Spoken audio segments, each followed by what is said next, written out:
Hi friends, Telangana రాష్ట్ర ప్రజలందరికీ అదిరిపే శుభవార్త. ఆసరా చేత పెన్షన్లు భారీగా అయితే పెంచారండి. పెంచిన డబ్బులు ఎప్పుడు ఇస్తారనేసి ప్రజలైతే చాలా ఆతృతతో అయితే ఎదురు చూస్తున్నారు. మరి పాత వారికి, కొత్త వారికి ఎప్పుడు ఇస్తున్నారు? ఏ లింక్స్ చేసుకుంటే ఇస్తున్నారు? కొంతమందికి రద్దు అవుతున్నాయి. మరి ఎంతమందికి రద్దు అవుతున్నాయి? ఎందుకు రద్దు అవుతున్నాయి? తెలుసుకునే ముందు లైక్ చేయండి, షేర్ చేయండి, సబ్స్క్రైబ్ చేయండి. పక్కన ఉన్న bell icon all super button గంట సింబల్ నొక్కితే నేను వేసే లేటెస్ట్ అప్డేట్స్ వీడియోస్ మీ ముందుకు అయితే వస్తారు. 2500 మహాలక్ష్మి స్కీమ్ ద్వారా వచ్చే డబ్బులు కూడా ఎప్పుడు వస్తాయి తెలియజేస్తాను.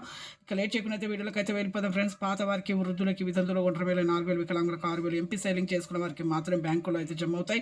అలాగే phone number, Aadhaar card link చేసుకుంటేనే మీకు ఎంపీసీ లింక్ అనమాట.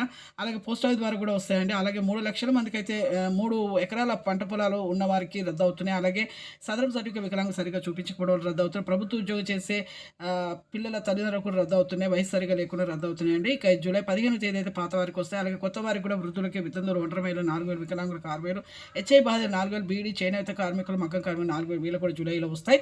అలాగే 2,500 స్కీమ్ ద్వారా వచ్చే డబ్బులు కూడా వీళ్ళకి కూడా వస్తే ఆధార్ కార్డ్ రేషన్ కార్డ్ చూపించారు. థ్యాంక్స్.